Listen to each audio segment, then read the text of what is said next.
And we are the Coalition, loud and proud, outrage-porn-free, civilly disobedient media broadcasting live on the worldwide Coalition Radio Network at coalitionradionetwork.com, facebook.com/The Coalition Radio, on the mighty Twitter at Coalition_radio, and of course the mothership at coalitionradio.us, where links to Coalition 1.0, 2.0, 3.0, and now even some 4.0 are up here as we migrated from basic basement internet radio to the state-of-the-art facility we maintain here, high in the bunker, high above the streets of Providence, Rhode Island, the naked city, the city of, well, about 300,000 stories.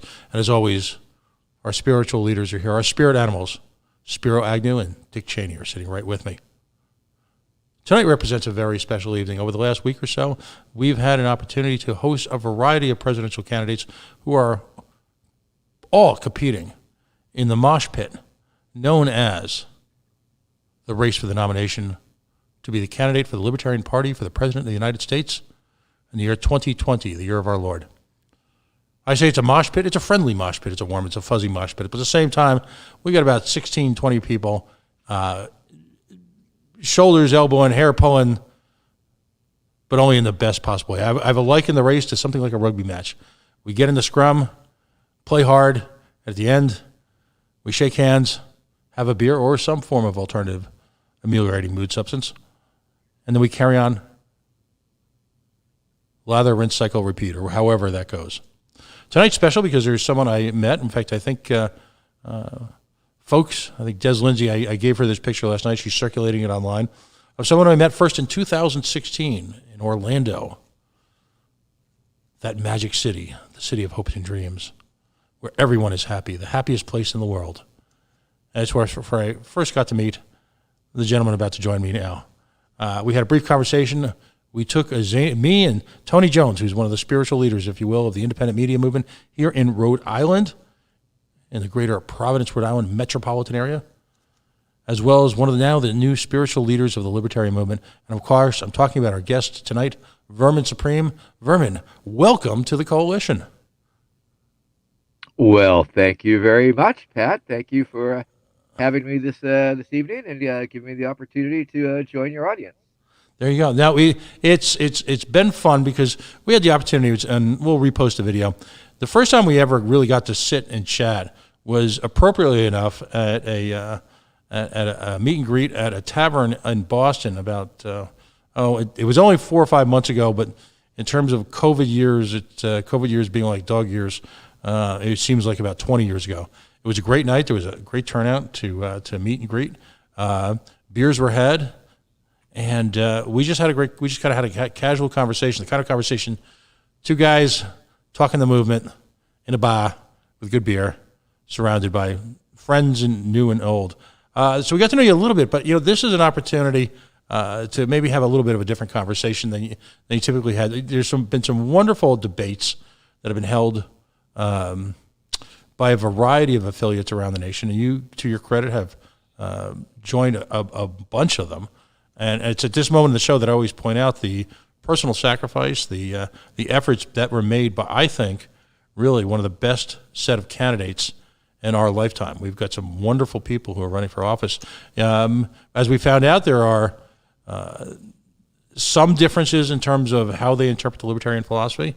Many of them are remarkably on the same page, yet coming from vastly different backgrounds, vastly different experiences. But one of the most patriotic things you can do in America as a country is, in fact, run for public office. And in doing so, it's a great sacrifice to your personal time, your family time. You meet a lot of wonderful people. It's physically exhausting, and it's expensive. And when you do it from the grassroots consistently, very often your personal life is subsidizing your political life. And that's why I want to point out that regardless of the turnout, regardless of who wins, that I think we need to take a moment and celebrate our candidates. Because, again, they've accomplished something that I haven't seen in my brief time in the movement, about 10, 12 years, which is, in their own way, and sometimes in their own very unique way, as we're about to discuss, go out and really apostolize, if you will, evangelize for the movement. And in doing so, I think on a high level, in talking about issues, they've done it in a way that the duopoly is frankly incapable of. So Vermin, I thank you for that, because even with your own unique take on things, multiple ties tonight, and even with your own. Oh yes, in fact, it's an innovation that I've been working on. It's a mask, a COVID mask made of neckties. So And since I generally wear a dozen ties anyway, I figured that would be a good way to keep the COVID down, if you will. mhm. And thank you for that very kind introduction and your very kind shout out to all of the candidates who has been running this election cycle. Of course, for me, I think one of the most beautiful things about running for president is that it is a self-declarative statement. All you have to do once you say those magic words that you are running for president, my name is so and so, and I'm running for president, it becomes an indisputable fact. It becomes no one can prove otherwise. I mean, you don't have to file with the FEC or get any votes or get any donation, but just the fact that you say you are, and if you are a little bit, you are in fact.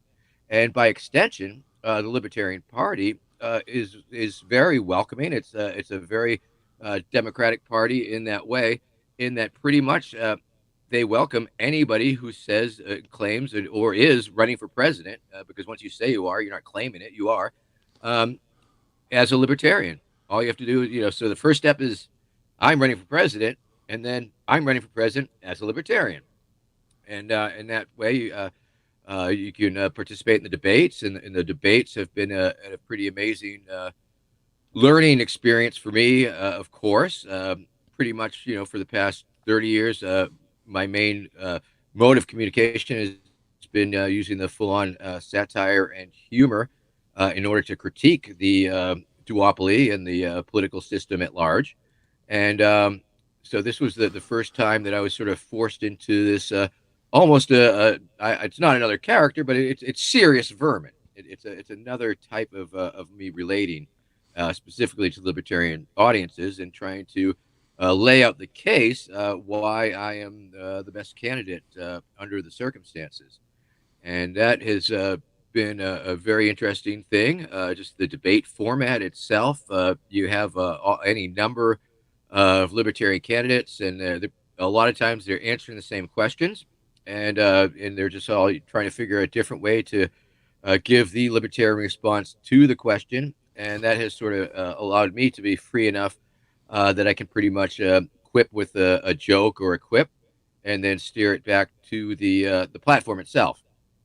Because of course, when I decided to be a shill, if you will, a candidate for the Libertarian Party, I felt it was very important to present to the public what the party is, what its meaning is, and I believe that is indeed perfectly encapsulated in the platform itself. And so I've been doing a lot of trying to steer people to the LP platform, and seeing and just asking them to find out how much of the Venn diagram we share, where we agree, and Mhm. if you have some questions or disagreements, we can certainly discuss those and try and put it in a framework where it is acceptable or understandable. Yes. No, so let's start at the very beginning, because again, you've been very clear on your political ideas. We'll go over them certainly. I want to give plenty of time, and we have the beauty of indie media is we have as much time or as little time as you need to be able to do that. We can leave no stone unturned. If there's something, whether it be in the currency of the COVID crisis that you want to talk about for the first time, that's fine. Again, we always talk about a few things and we set out a few ground rules, if you will, in the coalition. The first is we revere the independent candidate. You are, if you will, the expression of the psychology, the spirit of this show. In doing so, we refuse to engage in the type of behavior that the duopoly, in concert with the mainstream media, is obsessed with, and that's called handicapping candidates. And what they do constantly is, it's not, will he win? Will he win? What will he have to say to people to get them to convince them to win, as opposed to what he really means? What will we say to people in terms of fundraising so he can present proper numbers? Who's going to win, and what order are they going to win? What impact is going to win? We're not interested in any of the nonsense, the periphery nonsense. We're not interested in your fundraising.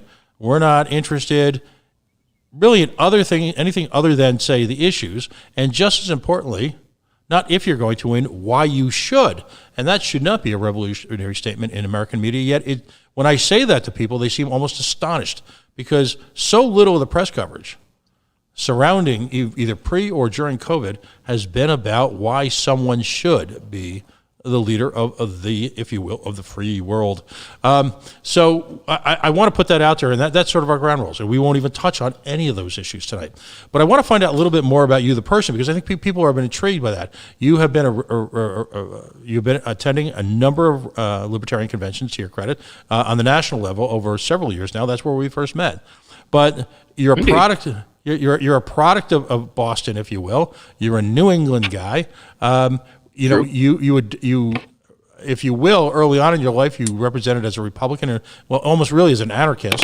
What was the political birth of both you? When did you become radicalized, politicized, libertarianicized, and what was the actual birth, the cause for the birth of Vermin Supreme? When Vermin Supreme entered the world?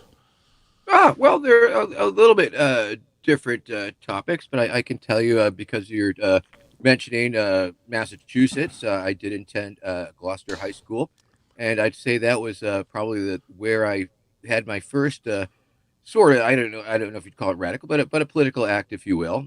And it was in the 70s, late 70s, and the entire Gloucester High School hockey team was suspended for use of speed. And as a result, the local newspaper decided that there was a drug problem.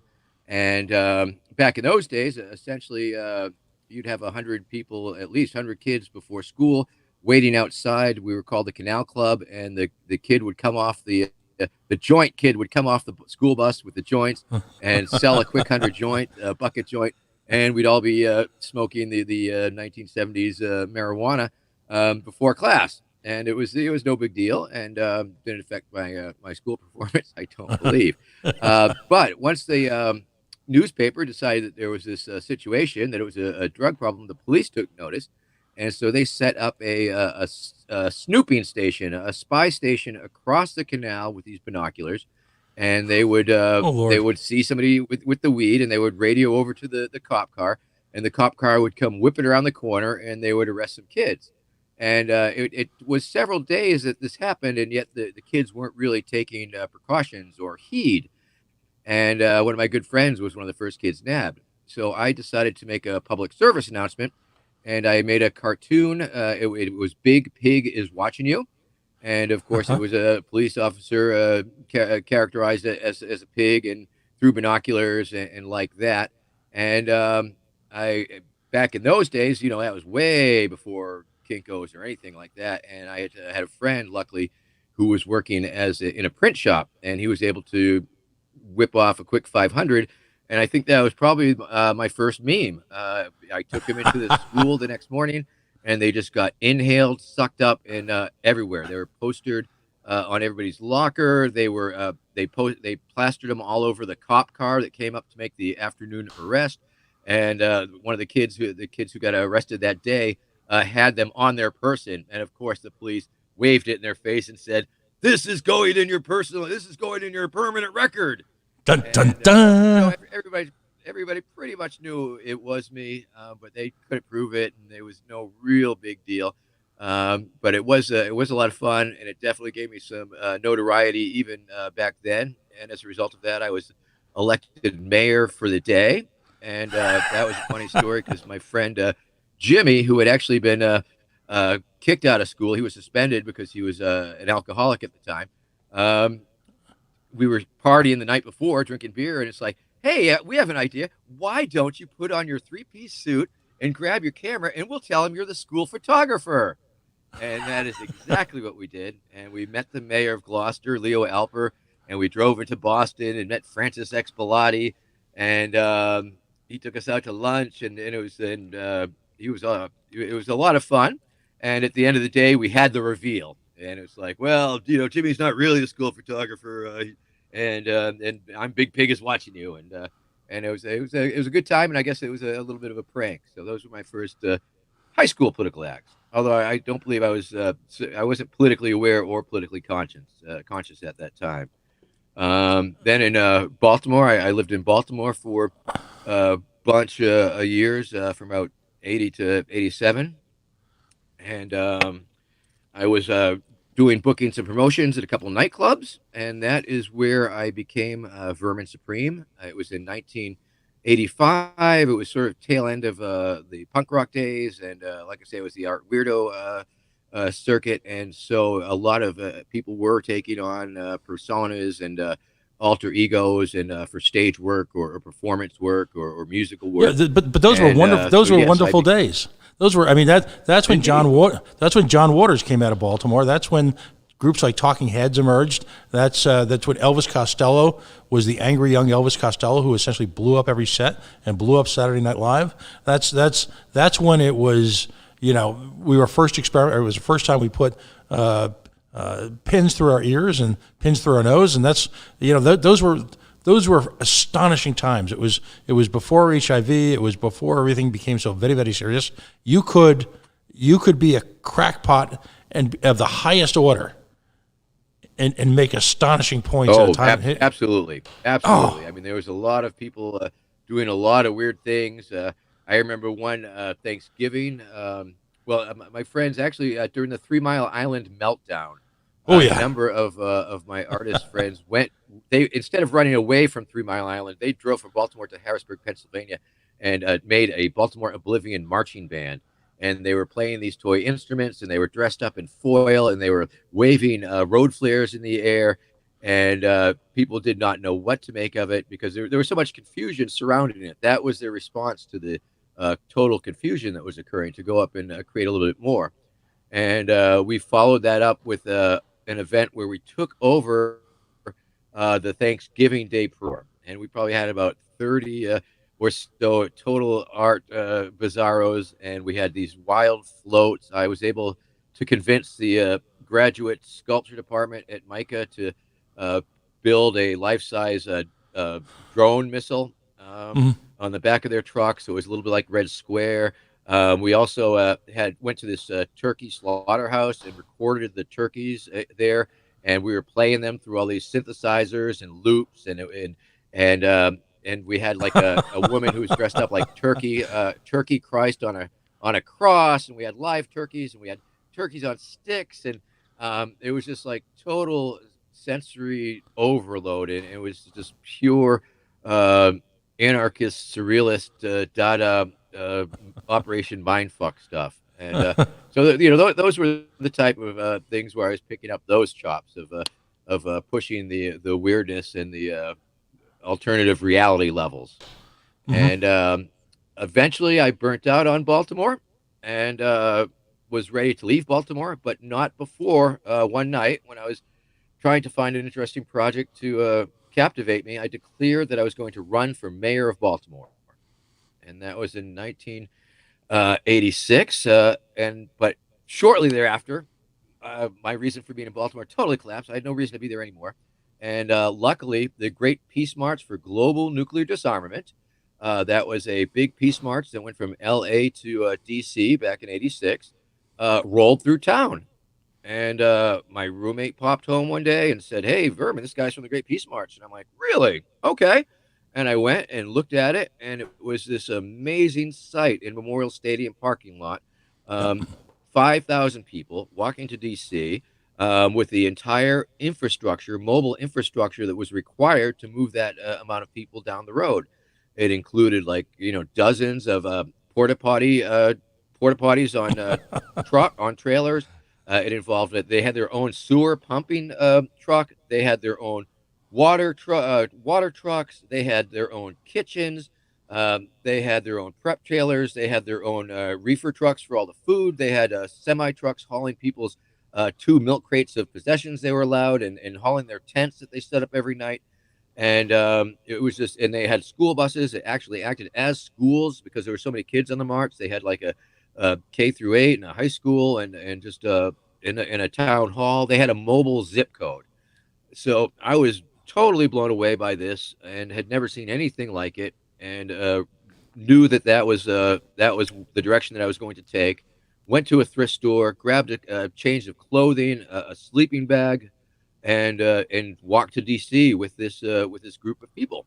And that is where I first encountered some, anarchists, politically active anarchists, and they turned out to be wonderful people. And we spent the weekend doing political actions, they were throwing all their shoes over the White House fence that they had walked across the country with, and there was rallies and concerts and just all of these wonderful things. And I was so inspired that when I heard that they were a small group of this people was making a spin-off, um, that I wanted to be part of that. So they were called Seeds of Peace. It was a voluntary collective. They were able to purchase some of the equipment. I think they had a kitchen, a prep trailer, and that one of the porta potty trucks, and a water trailer, and a few smaller vehicles to tow them. And I began to join them on various anti-nuclear marches, anti-nuclear weapon marches, from Kings Bay, Georgia, to Florida, where there was like backcountry actions, people like invading Cape Canaveral to postpone testing and things like that. And then we spent a lot of time out at the Nevada nuclear test site. Um, and then a little time passed, and I realized, oh my goodness, I said I was going to run for mayor of Baltimore. And so I did a month-long drug study. I was a human lab rat. Hmm. Earned $1,000 for being in there in a month testing those pharmaceutical drugs for them.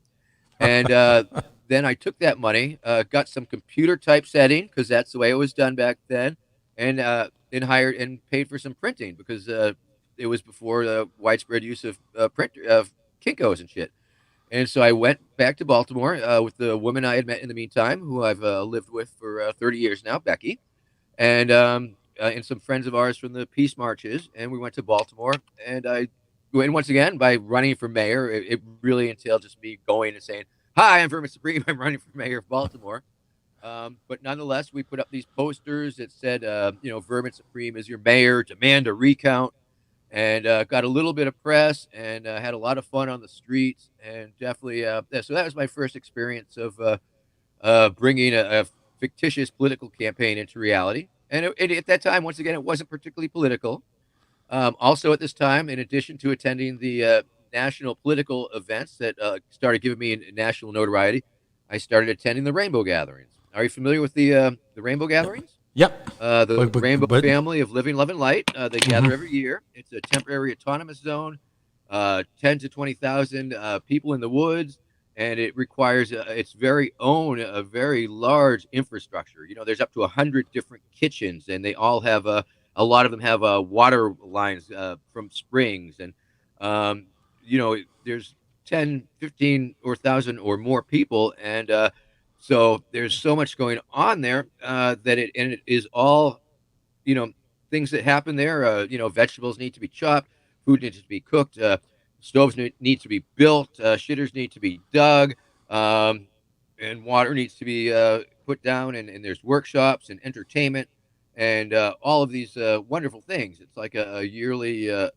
festival. It's a non-commercial event, and so essentially it's financed by the Magic Hat. People voluntarily tossing into this magic hat that goes around, and the banking council counts the money, and then anybody can join the banking council and the kitchen's interface. But there's all these councils, and the only reason and the only way that anything happens at all that makes this whole uh, monstrosity occur is that people see the need and they agree to do it. They come together.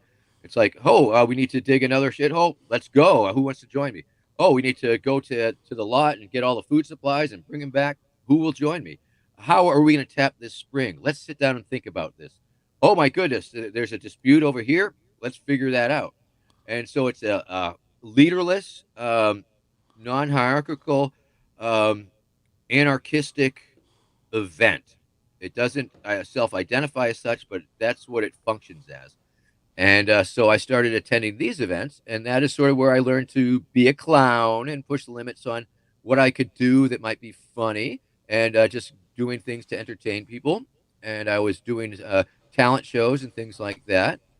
And after several years, I also saw that one of the main functions that we provided was security for ourselves. Because if we don't do it, who is? The cops aren't going to help us. No, we have a very oppositional, anti-authoritarian relationship with the law enforcement officers at these events.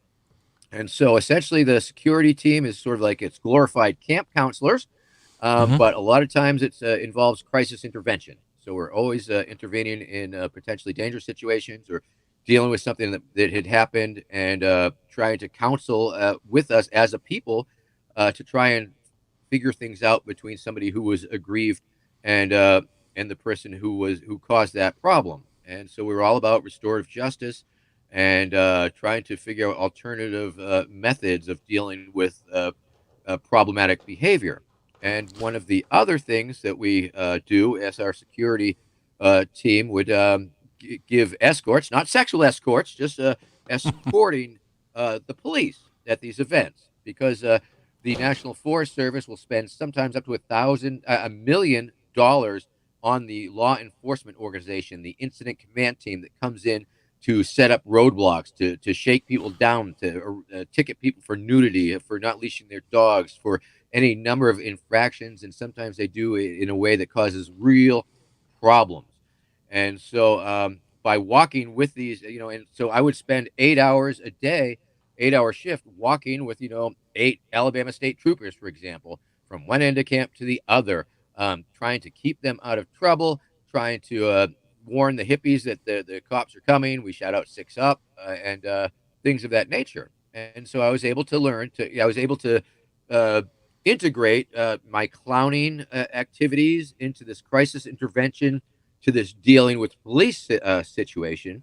And from there, it was just a short leap to bringing out my tactics and skill set out into a political demonstration riot world, where I discovered that if I could intervene, because you have your protesters here and your cops there, and the space in between is sort of this place where anything could happen and often does.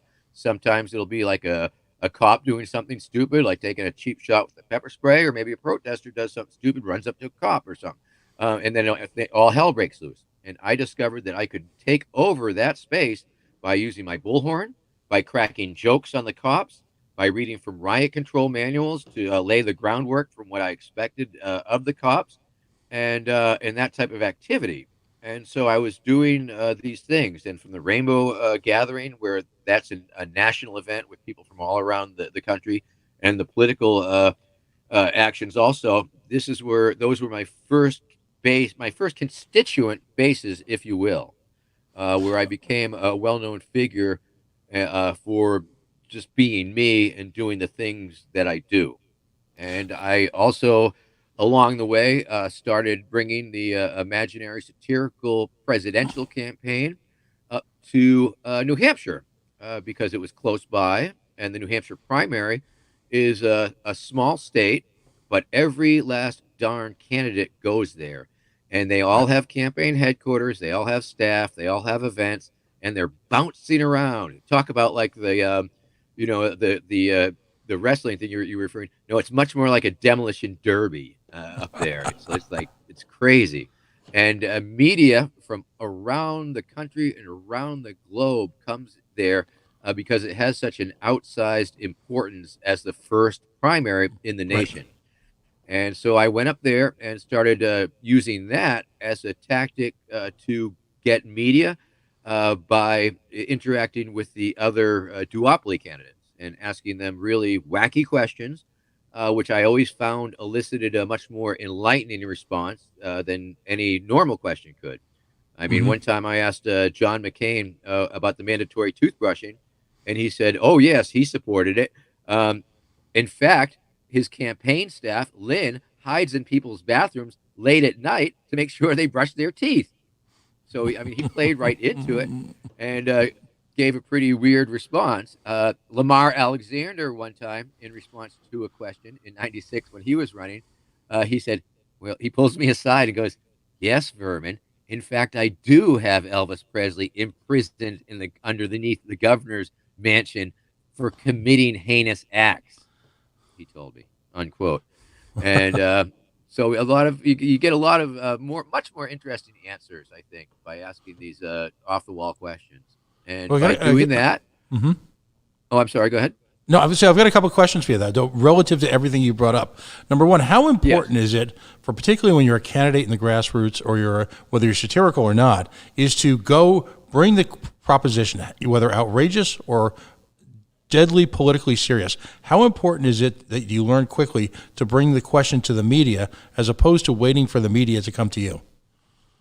Oh, right off the bat, I always realized that the media, the people, especially, I mean, just the people who work in the media and for the media, had I always realized was a very important audience. And some of the earliest campaigns in '92, I would go out of my way to actually go to newspapers and knock on their door and demand an end to the media blackout. And same with stations, and almost always ignored, but a couple of times I got a good bite. And I was always playing to the media, even though I knew very well that I wasn't going to make it past their editors. And but and it took me many years before I started trickling past the editors into the news stream, if you will. Right. But yes, absolutely, that's The, very true. Ted, seize the the day and seize the media. No, no, I'm with you 100%. We as libertarians sometimes get very resentful that we're not being paid attention to, and I don't think they understand the chemistry that has to occur between a candidate, whether it be an issue, a candidate for an elective office, and the news cycle. It's something, for some it's intuitive, others it's learned, but it's critical that you understand. Now, a couple of other concepts about this period, because as someone who worked in New York City during the heyday of the ACT UP movement, as someone who was saw very quickly up front in here in New England the Occupy movement, political theater has always been very near and dear to my heart. To me, political theater is a grotesquely misunderstood and grotesquely underrated avenue to achieve political gain and therefore engage in society, behavioral change in society. There's another libertarian activist. I don't know if you've met him. He served on the LNC, and he's a thinker. And I enjoy always my conversations with a guy named David Demarest. There's a philosophy that I think. Ah, yes, I know David. Yeah, We met. Oh, go He ahead, had buddy. me out at the Unconvention last year, or Right. maybe 2 years ago, and that was a very nice time, and it was very nice hanging out with him. And they actually um, made me their official greeter. I was actually working the door at that event, and so I got to. I was sort of like the Walmart greeter for the Libertarian Unconvention that time, and it was good, good time. One of the thoughts that he's working on, he's been working on a lot, is the notion of moving away, if you will, from titles and chairmanships of this and chairmanships of that and committees, and creating an environment where spontaneous reactions can rise up, almost as if planned, if you will. The seed is planted in people that when a problem arises or a challenge arises, people with the appropriate talents, or sometimes the inappropriate talents, rise up together and work almost organically to approach and solve problems or challenges, or perhaps even initiatives. I did not know that David was such an anarchist. Yay! Absolutely. And by the way, I love your reaction to this.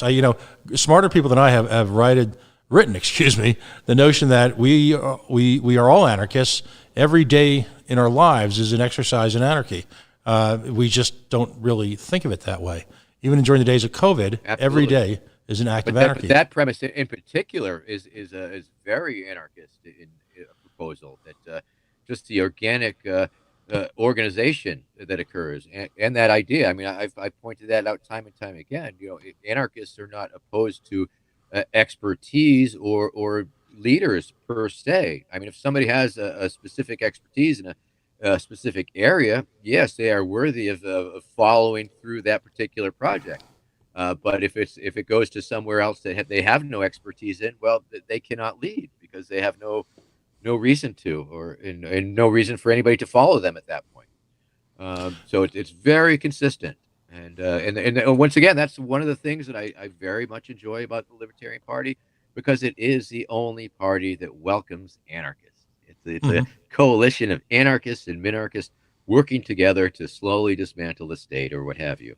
And that's one of the things that made me feel right at home, quite frankly. I mean, what other political party would accept an anarchist, let alone an anarchist like myself that is so enjoys absurdity as a communication strategy on such a level. Um, when I attended the 2016 convention, I was so impressed by the Libertarian Party for allowing me to have so much fun with the conventions of a convention uh, and not throw me out on my ear. I mean, that was pretty amazing to me, and definitely led me to um, realizing that I had found a group of folks that I could really hang with. Excellent. Now, there's another Right. concept that you brought up, which I think really resonates in America today, particularly when you look at us as a, and I know it's almost as if COVID has wiped out all sorts of institutional memories about very specific events and how they relate to the body politic in the last 5 or 10 years. One of the most important events that I believe has happened in America with regard to the both civil liberties and the criminal justice system is, of course, Ferguson. And as an outgrowth of that, of course, Staten Island.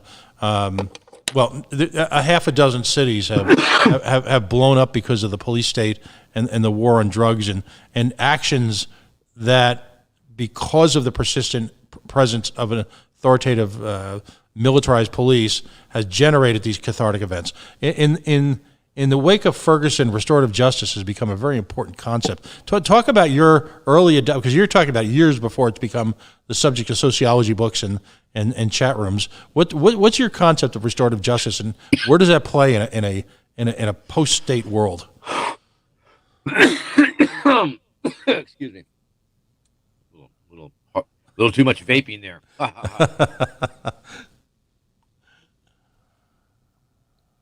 Well, I think anything that we can do to steer people away from being sucked into the mass incarceration industrial complex is a very important thing, and I think it seems like some actual courts that have taken up that cause, and that is a very I guess encouraging. I mean, it's the whole system is such a rotten, vicious mess that it's but our experiences has always been that it is best to try and make the person who has wronged somebody understand that and accept responsibility for that, and in finding out from the victim or the person who was wronged what it would take to make it right. And sometimes it's as simple as an apology. Um, Other times it's more. It's having to make something up with physical things, or I mean, that's the beautiful thing about the Rainbow Gathering, and especially because it is almost a glimpse at a possible post-state society, and all possibilities are open.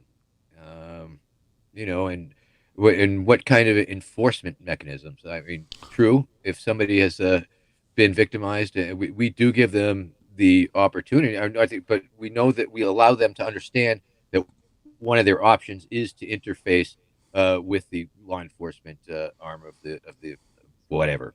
So that's an option we give them. We don't deny them that opportunity or option, but we definitely encourage, ideally that we can work something out in the council process, Hmm. where we have a lot of different viewpoints and a lot of people uh, who have different perspectives, and we try and communicate why such behavior is unacceptable and wrong, and try and make that person understand that.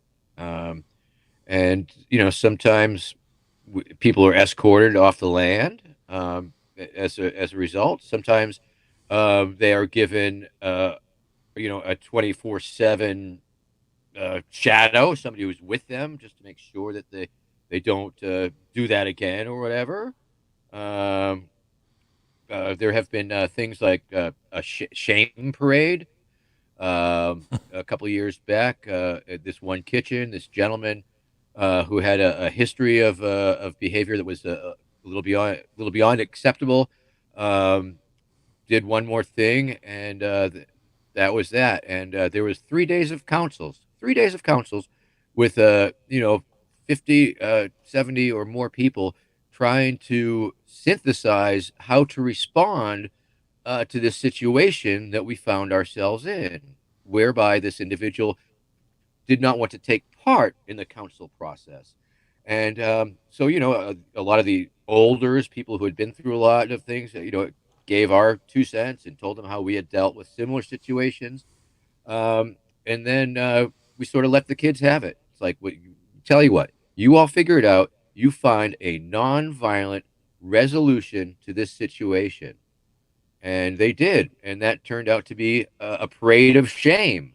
It was a full-on shame parade. It was like out of Hunger Games or some sort of weird movie, but all, hundred plus people are there with signs and noisemakers and yelling and just, shaming this person for their aberrant behavior and essentially trying to shun them from the community. Shunning, so there are different things and different solutions, but, I've certainly been involved in plenty of different movies, as the vernacular refers to them, where just doing shuttle diplomacy, trying to find out from one person what it'll take to make them feel a little bit better about what happened, because there's no changing what happened, but there's trying to deal with what's going on.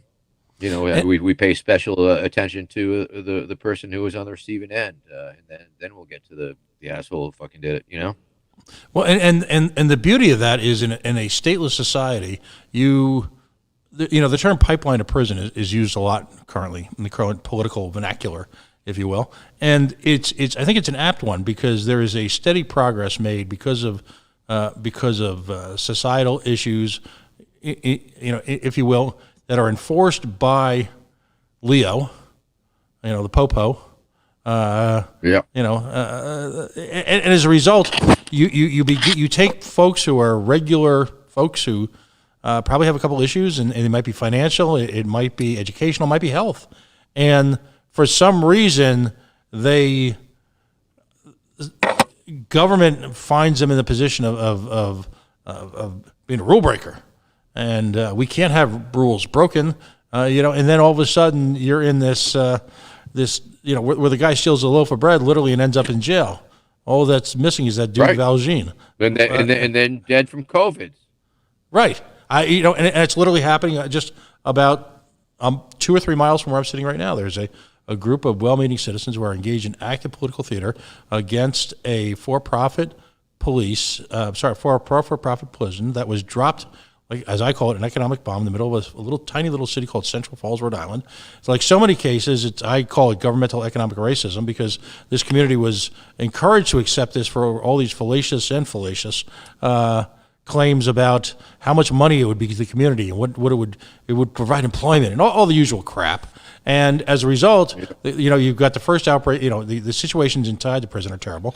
You had the first announced case of COVID in the prison, and of course, there's nowhere to run, nowhere to hide in these places. I mean, everything is communal. That's not going to change, and it becomes a sense of petri dish. And most of the folks in that prison it's a holding cell, I believe, and most of the clients there are federal detainees. Some of them are there for immigration issues.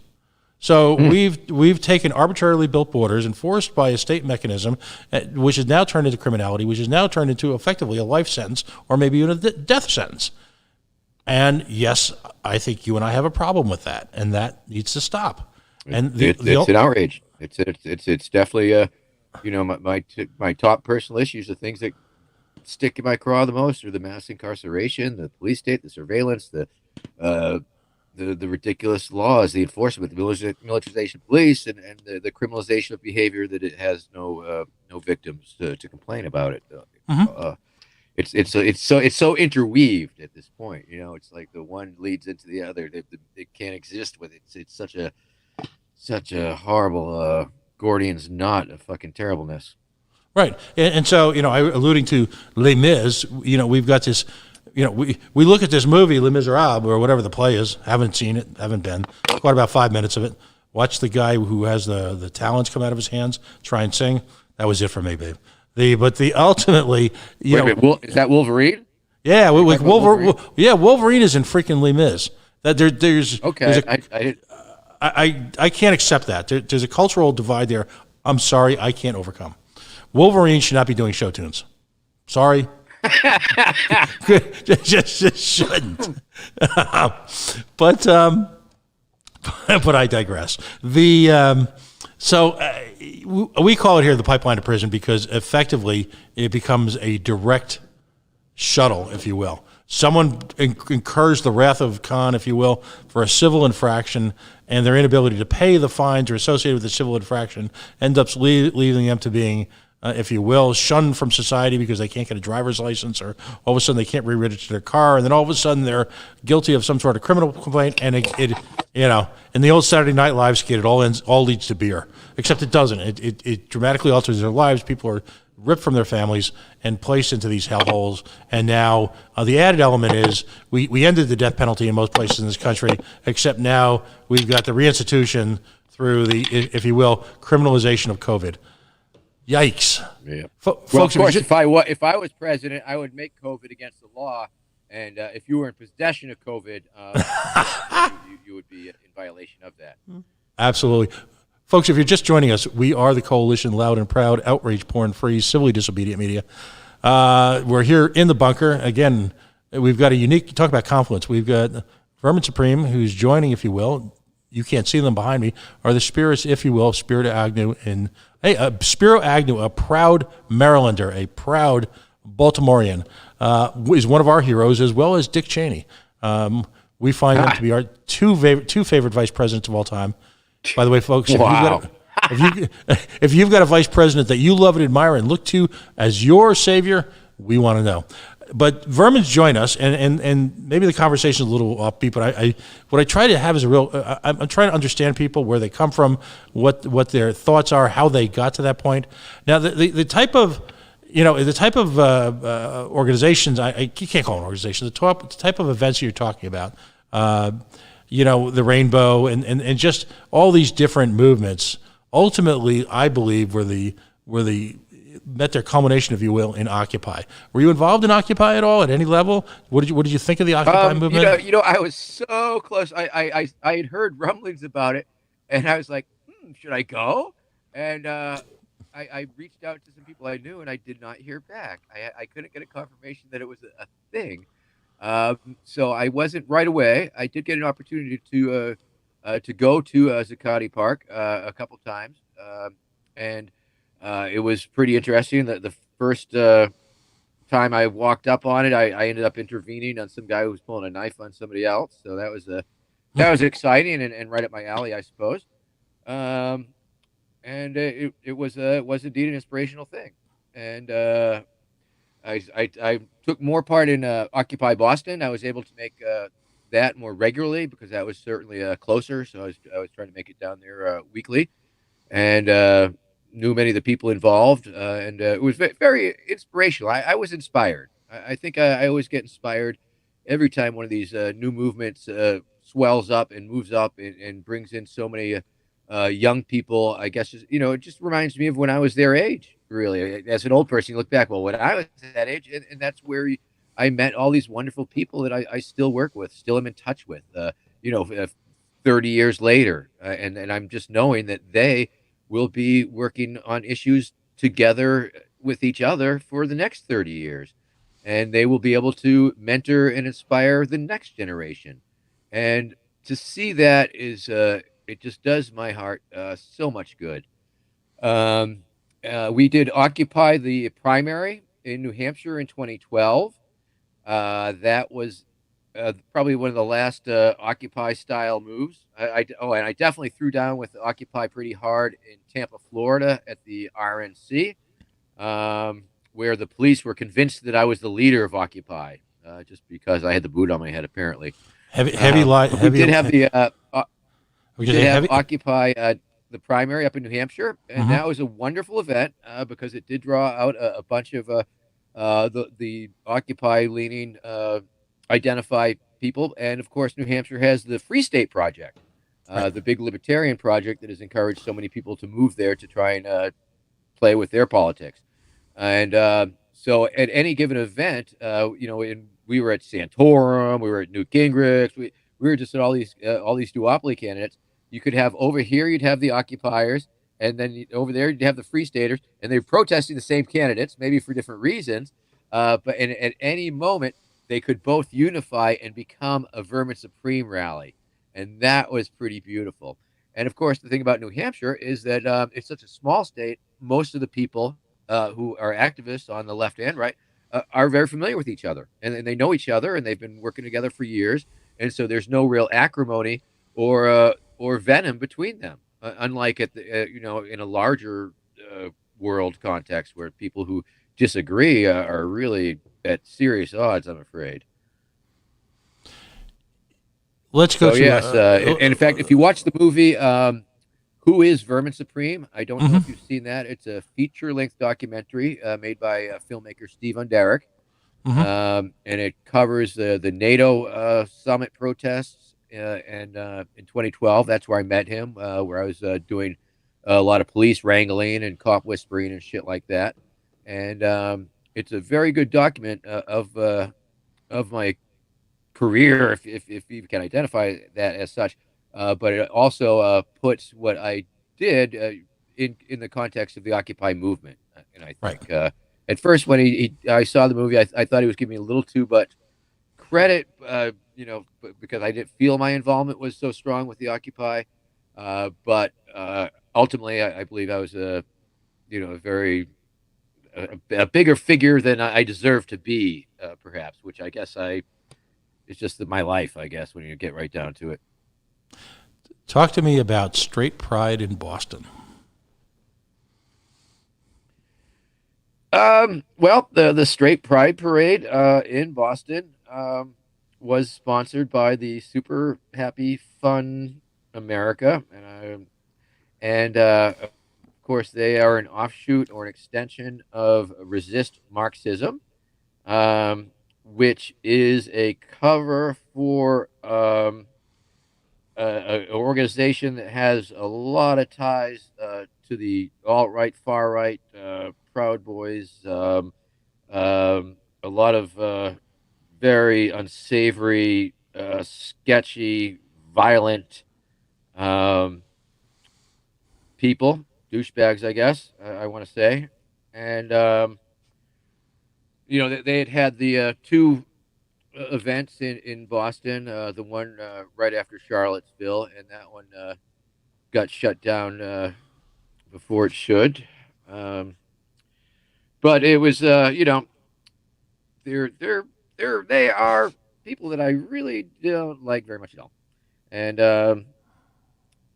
and yes, they came up with this idea of a straight pride parade as a a trolling event. And I guess from what I can sort of gather, that they intended it to be a critique, if you will, of identity politics.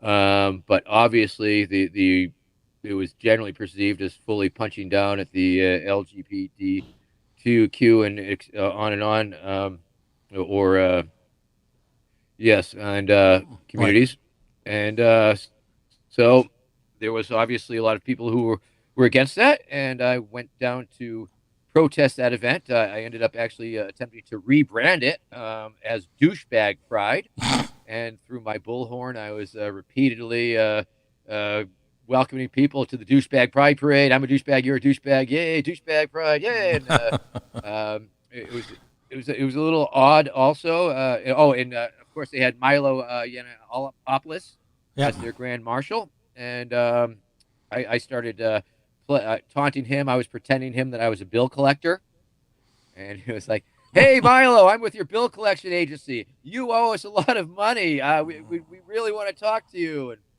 and things of that amusing nature. And and then I guess the Boston police were very annoying, extremely annoying. They pulled this stunt that I was not familiar with in my many years of working in crowd situations.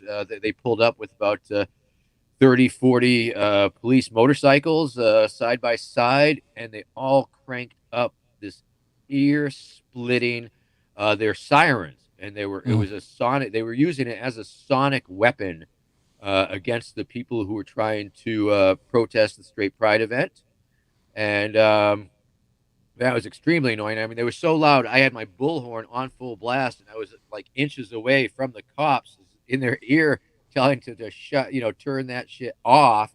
And I don't think they could hear me. It was right up there with an LRAD. I can only imagine the decibel levels that they were using at that time. Um, Yeah, and what so was the the point of that? You were there.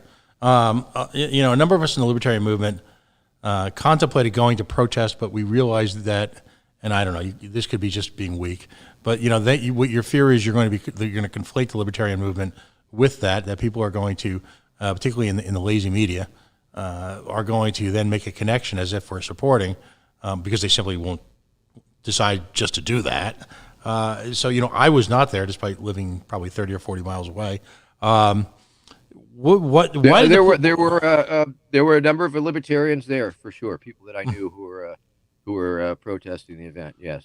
right? So you've got free speech. I mean, yes. As, Yeah. The Libertarian Party platform affirms freedom of speech. It mhm, does. Doesn't believe the government should, make up laws against speech. mhm, But it certainly does not preclude counter speech and right. protest speech.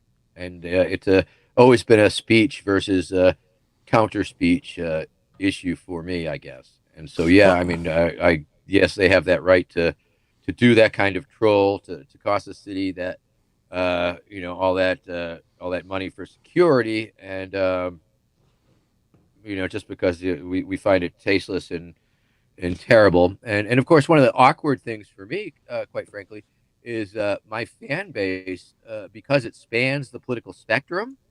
Um, I had fans on the other side of the parade, in the parade, participants in the parade who were uh, friendly or liked me, and they were like, "Hey, Vermin," and I'm like, "Oh, Jesus, please, why?" Um, so right. that's always Well, I mean, think awkward. you and I are old enough to remember Illinois, Chicago, Skokie, with the American Nazis. I mean, it's been well affirmed that minus physical threats, tasteless, disgusting, free speech is in fact free speech.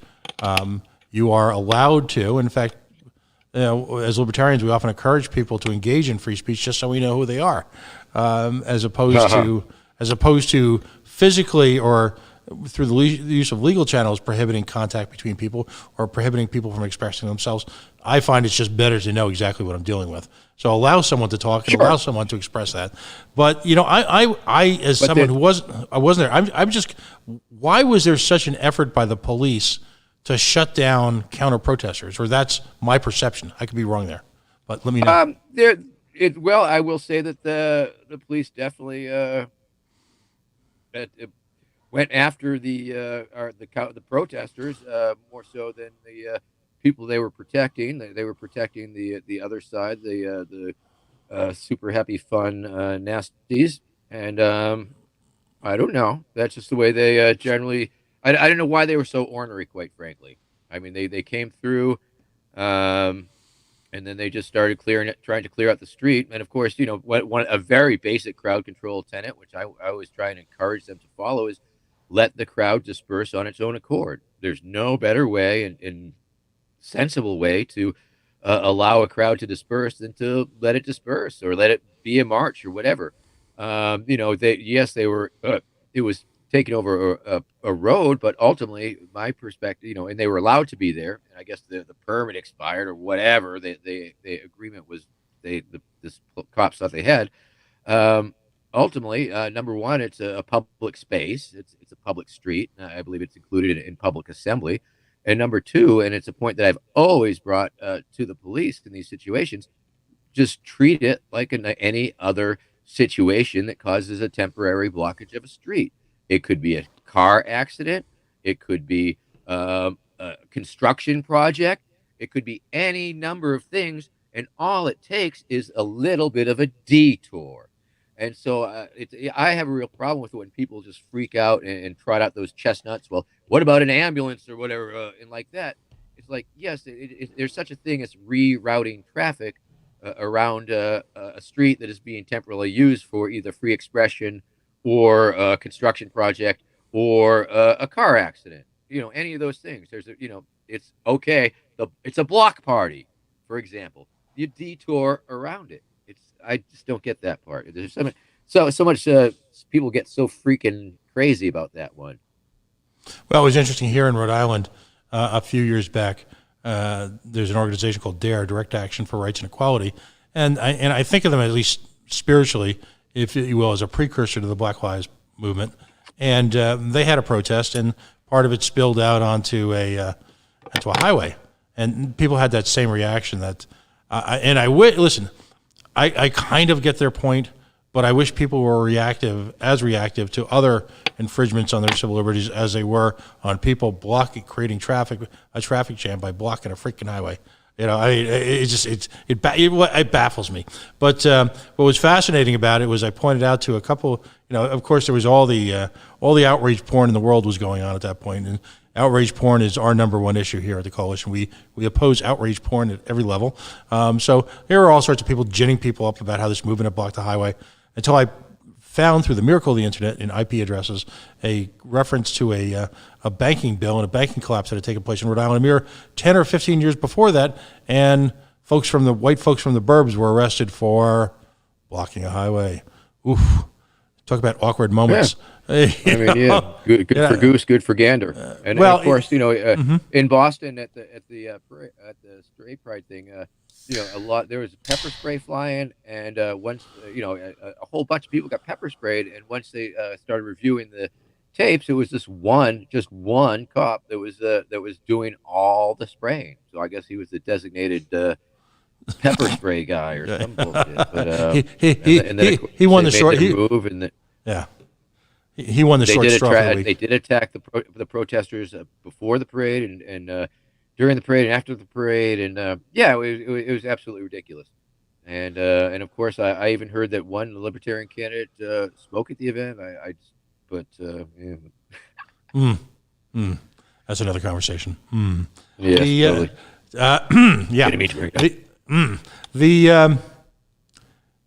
This is a political interview per se, so we have to do the right thing. We have to speak to the issues.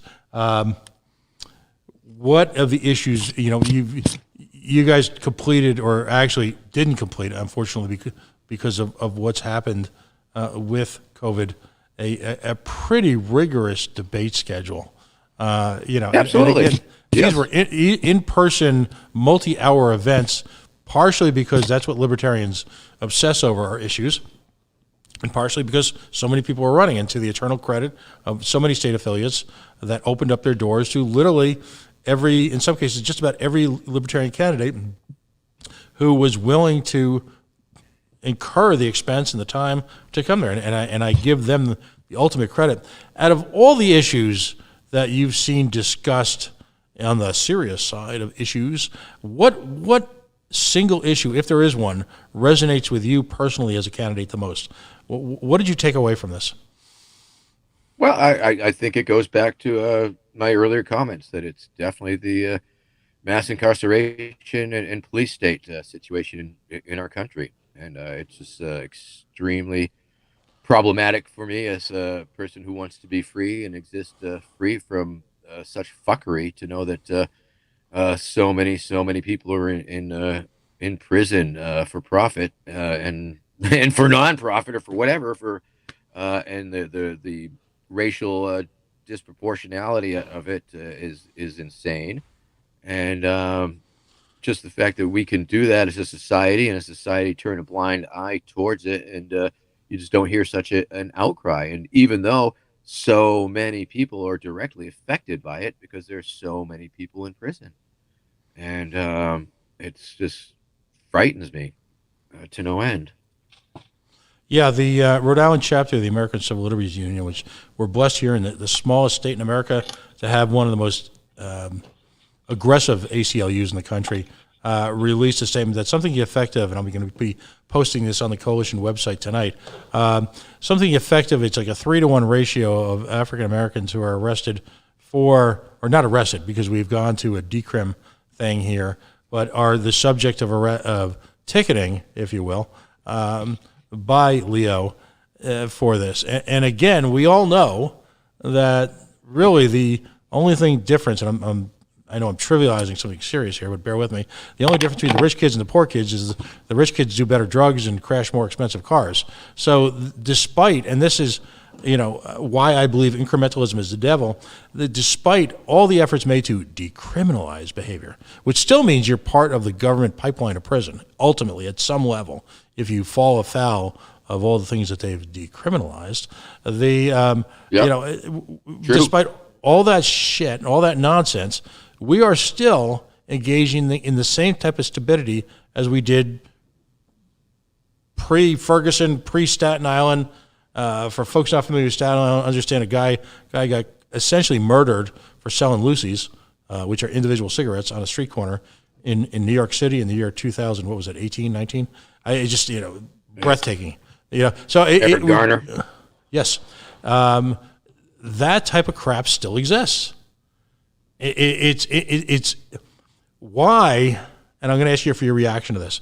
It's my belief that unless we go full-born, and unless we advocate for a radically libertarian society, as close to anarchy as we can get, that ultimately these, despite superficial legal changes, like quote unquote, they use the word decriminalization, that ultimately the government cancer will regrow and find new ways to essentially use our behavior, use normal individual behavior to institutionalize us. Is that true?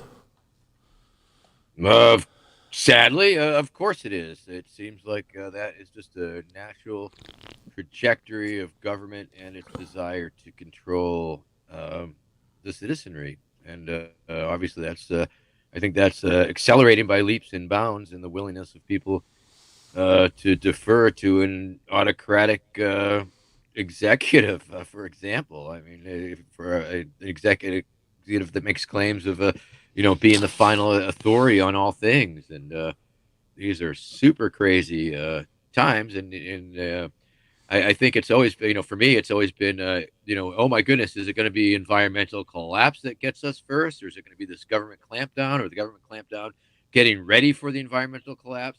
And then we get hit with this total curveball, which is really fits into all the planning. Even though they were totally unprepared for the event to deal with it effectively, they were more than prepared to enforce things, because that's right. What they are equipped to do.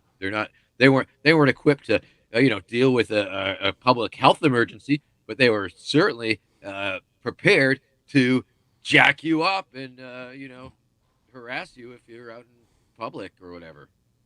Right. No, that's an outstanding way to juxtapose the two situations, because despite the fact that government, and this is my principal issue with this situation, is government has essentially hijacked the free market and hijacked innovation in so many sectors of our society, and their, if you will, their propensity for that over the last generation effectively created a situation where free market practices that could have been in place in the years running up to this could have not prevented COVID-19, but it certainly could have mitigated its effects.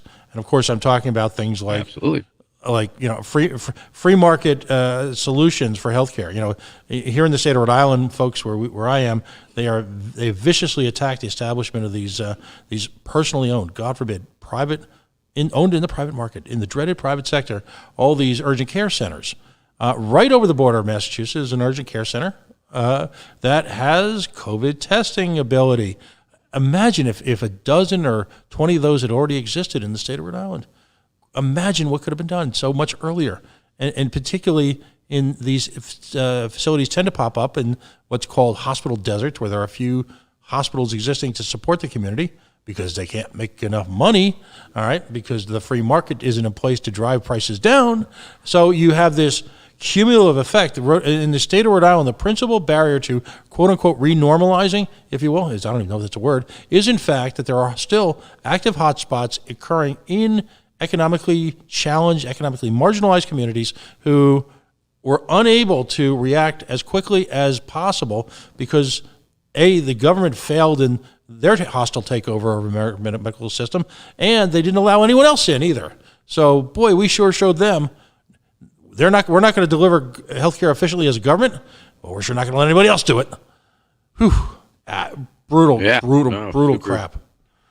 Brutal. Super fumble. And it's obviously we're in a position where it's like, oh yeah, it looks well. I think the stock market's coming back, but on the other hand, the unemployment rate is the worst in the Great Depression. I mean, there seems to be this disconnect, and I think a lot of people are, the stock market, and there was this disconnect that actually meant something. I mean, that's right. just a place where people gamble on the future of companies. I'm going to give me these shares because I bet they'll do better in the future. Based on what happened in the past, but has no bearing on the present or certainly a lot of people's bottom line and how, paying the rent. Just because the Wall Street is doing great does not mean that people are going to be able to pay their rent. Your principal opponent in the general election, as we call him here, Orange Cheeto. In fact, up until a couple months ago, his big claim was, as we say in libertarian land, my 401k. Of course, he refused to acknowledge publicly that the state, if you will, was engaged in the type of quantitative easing that only Barack Obama could have dreamed about, the same quantitative easing that was one of the precipitative causes of the Tea Party movement. But ruh-roh, that was different then. That was their boss. Now we got our boss, so it's okay. Because everything is morally relative. Let me assure you that the Federal Pony Reserve is going to be run a lot different.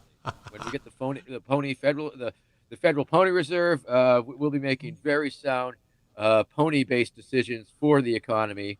I think the important thing to understand, of course, is that once we have universal pony ownership, right, we will have equity in the ponies that we own, and then we will be able to borrow against that class of pony-based debt, which we will be able to bring in the smartest and the brightest from all the Ivy League schools who will be able to create impossible to understand, impenetrable, and incomprehensible financial pony-based instruments, which will create a giant pony debt bubble in the economy. And of course, when we have a bubble in the economy, it's a great thing because Wall Street's doing great, all cylinders are firing, everybody's making money, and unfortunately, a lot of bubbles burst.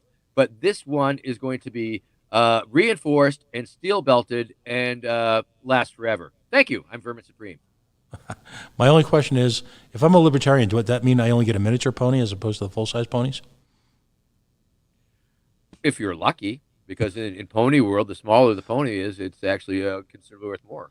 Oh, okay. Many people ask me, Vermin, are we going to be actually using ponies, this literal currency? And I say, no, of course not. That would be ridiculous until we can get the scientists to make them very, very small. And that's part of my COVID battle. Our plan is to be able to create raise a whole bunch of microscopic ponies, much like Incredible Journey, get the shrink ray going, and I'll have the cavalry of microscopic ponies battling COVID. Literally, it'll be very exciting. And speaking of COVID, of course, I had mentioned making it against the law, but I'm also going to go back in time and kill baby COVID. That's one plan. And the other one is to build an antimicrobial wall around the country. Damn. Antimicrobial and antiviral. And I believe I will build a moat and fill it with Purell. And that should keep the country safe from COVID. Thank you. Excellent. In our last segment, you'll apologize for me slipping into some of that famous wacky Vermin Supreme. Listen. We want the whole package here, but if you could, in sort of the last segment, we're going to give you ample opportunity to engage in what we call here as shameless self-promotion. But ultimately, can you talk to people? And this is one of the brass tacks issues, if you will. Explain to folks the incredible power of satire and the hold it has on the American imagination, as well as being a direct commentary on the actual electoral process itself. Wow, that's a really tall order. But yeah, ultimately, humor has toppled governments. I think. I mean, humor can poke holes. It can be a very fine weapon, and satire has definitely proven time and time again to just point out how absolutely absurd the system is, and satirists. I mean, heck, the possibilities. I mean, look at the Ukraine.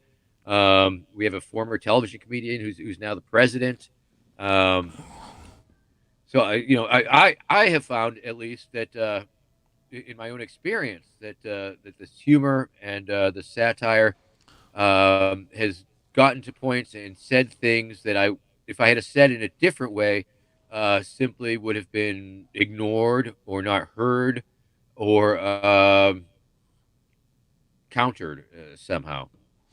I mean, satire has been used throughout history to make serious critiques. From um Jonathan Swift to Gulliver in Gulliver's Travels and in his modest proposal. Oh my goodness, the modest proposal was truly one of the most outrageous, outlandish pranks ever, convincing people that eating babies, having the Irish eat their baby would be a reasonable solution to their famine, and all the way up to the Yippies, who uh, understood the idea of being able to manipulate the media and manipulate reality, and by making extremely outlandish claims. They claimed that they were going to pour LSD into the water supply in Chicago in '68 during the convention. A physical impossibility. It would not have worked, but they still had all these guards. National Guard guarding the darn place. They took over Disney World just by having a Yippee Day, and too many hippies were there, and they just locked it down and brought in the National Guard to protect the Magic Kingdom. And I have just always been impressed with the ability and the transformative powers of humor to reach deeper truths and reach people who would not listen to such a thing otherwise. Um, If you're familiar at all with the ACT UP movement in New York and across the country, but it was primarily strong on the coast, the ACT UP movement was conceived by the gay rights community during the period, if you will, and the ramp up to the recognition that HIV was in fact an international epidemic. Um, ACT UP used extreme political humor, rather extreme at times, and managed to single-handedly change the course, if you will, of the worldwide health industry. Before that, research was primarily dedicated towards heart disease and to a variety of ailments, cancer, and managed to, not within a generation, within a couple of years, literally change the course of medical history so that the focus was on the cure for HIV. And as a result, the things like the drug cocktail were invented, researched, designed, whatever, primarily, I believe, to my death, because of the outrageous political humor generated by ACT UP. Political humor and satire can change the world. To me, Indeed, and that is part and parcel of what I hope to bring to the Libertarian Party. That is what I am putting on the table. My 20s, my 30 years of satirical campaigning has brought me a level of notoriety and of international, national fan base um, that is just part and parcel of the package that I'm presenting. I believe that I'm not so much seeking the nomination or running for the nomination as I am trying to put an offer on the table, presenting this offer that includes the character that I've developed, this imaginary world, and the this media. The media knows me, the people know me, and I have this wonderful reservoir of political capital and goodwill um, that I believe could certainly bring in a whole lot of new faces to our party and a whole lot of new blood and new ideas, and yeah. So And to your and I think humor can do that. and to your credit, you've already done that. You've Thank impacted, you. particularly in the Northeast, where you're based, had a very strong impact on the New Hampshire part. I happen to be, in my libertarian capacity, I am the alternate to Region 8 for the Libertarian National Committee, which sounds very, very important, but I'm not. But It does. it what it prompted me to do Hey, before. hey, who do we have to kneecap? He's another fan up in New Hampshire. He's a good guy. But I am the alternate. But it gave me the opportunity, and I've always had the opportunity, I should say. But it spurred me on to go to a number of affiliate conventions in this past election cycle before things got to lockdown. So I was there during the debate, and I got to meet people. And I again, you've developed a very strong following over a handful of years as really becoming hyperactive, if you will, in the party on multiple levels. But it's the message in and of itself can be challenging to people. We're literally asking folks in a time when government presence, as we literally speak right now at this moment, has reached a heavy-handed level that has been, quite frankly, limited to movies about Hunger Games or the dystopic, and now all of a sudden, and there are elements of it that are appearing in reality. So we're asking people, and if you will, during a time of crisis, both existential and real, to throw off what's perceived as the protective cloak of government, or as the Obaministas called it, the federal family. Boy, the federal family. Think about that. But we were asking people to throw off that protection and essentially put themselves out into the wild, where their own behavior, their own skills, their own ability to coalesce with people, to your point about all these different adventures that you've been on, their ability to coalesce with people of complementary skills is going to what to get them to survive, not the false security implied by the protective warmth of your federal family. And it's got to be frightening as hell. So if you don't incorporate, whether it be humor or a genuine outreach to this, people will look at us and they will scoff, and they will they won't reach that first level of understanding. We won't be able to plant that seed that Larry Sharp has advocated for so on many occasions. And so it's got to be part of the toolkit. It just has to. I mean, I believe it's extremely important to note that during this whole crisis, I think for the vast majority of Americans, that the federal government has not been knocking on their door to check on them. The federal government has not been calling them up to ask them how they are. No, that is our neighbors and our friends. Our neighbors and our friends have called us, and we have called our friends and our neighbors to help us get through this crisis. The federal government has not been responsible or done anything to bring any elderly neighbors groceries. No, that is something that we are doing. They have not reached out to help the homeless. No, that is something that we are doing and many libertarians are doing.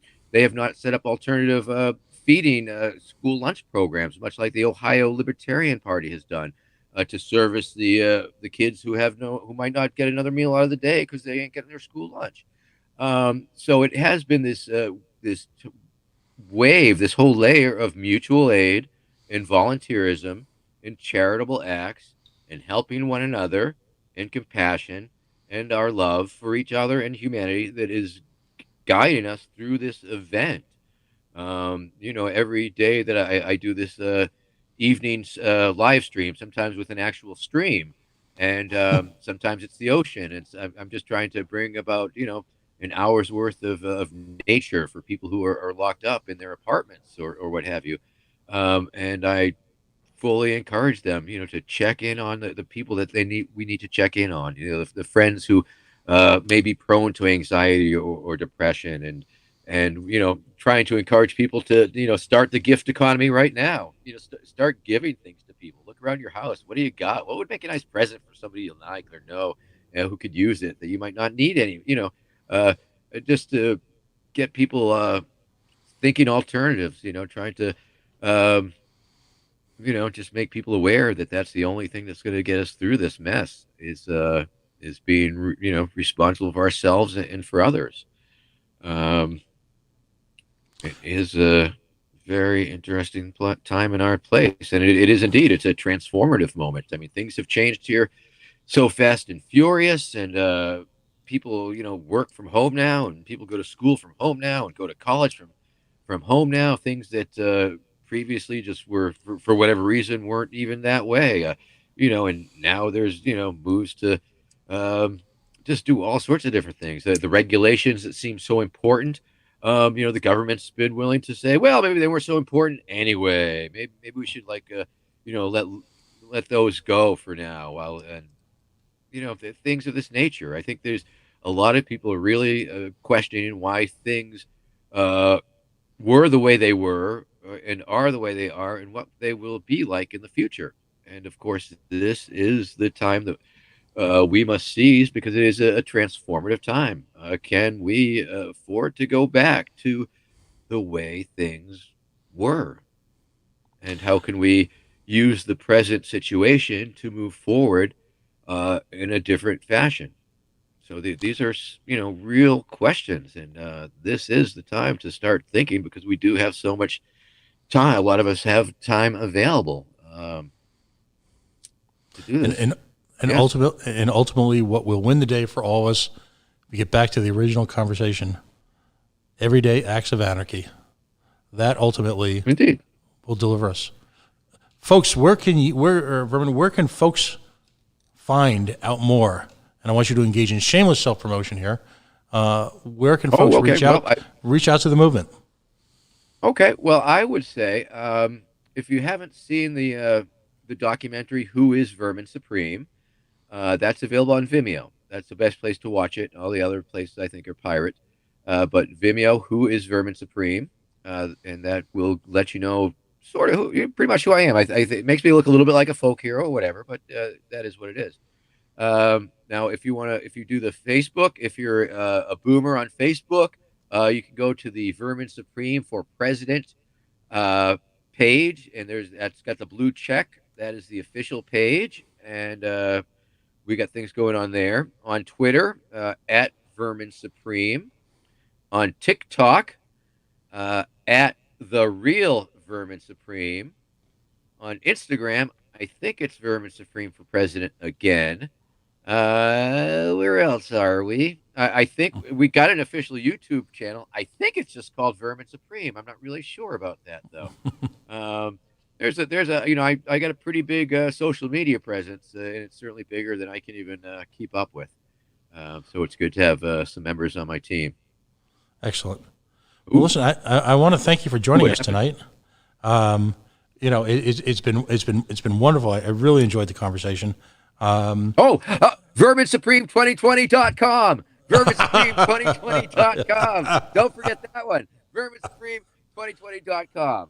And if you want to read my book, iPony, Blueprint for a New America, check that out. Go to iPonythebook.com. It's a great book. I tell you more about it. And VerminSupreme2020.com. Check out this merch. My other car is a pony, it says. Right? Am I right, people? That's outstanding. That? Everything. Well,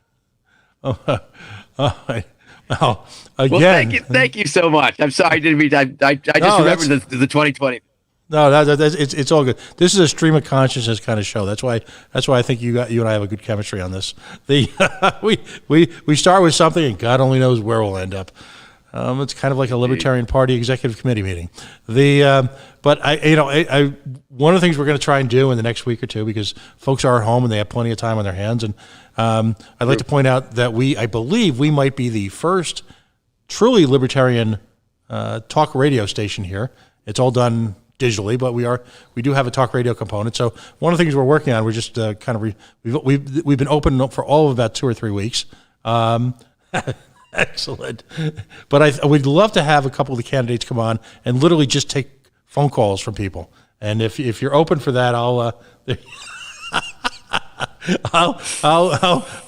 touch base with Desiree and your campaign staff, and hopefully we can get you on again in the next couple of weeks. All right, buddy? Absolutely. Yeah, yeah. We're sailing towards the convention. I think we're 6 weeks out, something like that. Something. Like God only that. knows for real. I mean, at this Oh point, goodness! And will there even be a convention? We don't even know. Will the LNC be the final arbitrator? Will Justin Amash enter the race? Will Jim Gray make it all the way? Oh my goodness, what's gonna happen? The excitement never stops here. it really. I don't know. Now, I think the most notable thing for me recently is the interjection into the uh, presidential nomination race of the phrase by the judge, negative income tax. Okay. Just saying. Now, I'm not saying I support that, although I imagine that's something a lot of my supporters would. But I mean, that's he has interjected that. He has moved the Ovaltine window, brother. You know how far that Ovaltine window has just moved with that Georges concept? Quite a ways. Listen, as we like to say here, a little dab will do you. Yeah. Are you a fan of the Carol Burnett TV show? Were you growing up? Were you a fan of that? Oh yes, definitely. I'd say that informed my humor as a kid for sure. I thought that was some funny stuff. She had the best way that I can describe Libertarian World on any given night is she did this marvelous skit. It was far gentler times and the humor was far family friendlier. But she did this constant takeoff on soap operas and she called it "As the Stomach Turns." As the stomach turns. Yes. and I think some days that best sums up libertarian politics as the stomach turns. But we're gonna say good night now. But again, thank you so much for joining us. I'll reach out to your campaign staff. We're gonna get everybody back on again for maybe some type of dial-in version where you actually talk to the person on an Ask Me Anything. Oh, right? Okay. But that's sure. That sounds like a lot of fun. That's thank you so very goal. much. It was wonderful to see you again. Wonderful talking with you, and thank you so much for this opportunity to address your followers and your fans. All right. Take care, everybody. Thank you very much, and see you on the internet, kids. Together, we will ride our ponies into a zombie-powered future. It's time to scare the squares. Folks, we are the Coalition, loud and proud, outrage porn-free, civilly disobedient media, broadcasting live on the Worldwide Coalition Radio Network here in the bunker high above the hills of Providence. Our spirit leaders behind us, our spirit animals, if you will, Spiro Agnew and Dick Cheney. Facebook.com/The Coalition Radio on the mighty Twitter at Coalition_radio, and of course the mothership at CoalitionRadio.us. Folks, if you have a moment, follow us, like us, subscribe to us, all the good stuff. It is the mother's milk, if you will, of independent media. It's how we get above the noise, the fray, the confusion, the chaos, the fake news. So that's the only way we ask you for your support. We're going to take a couple-minute break. We're going to go dark for a few minutes, and then we're going to switch into a brief foray into Talk Radio Land. If you want to dial back or just keep the screen going, you can call the show at 401-205-3738. Stay tuned. We'll be back in just a few moments.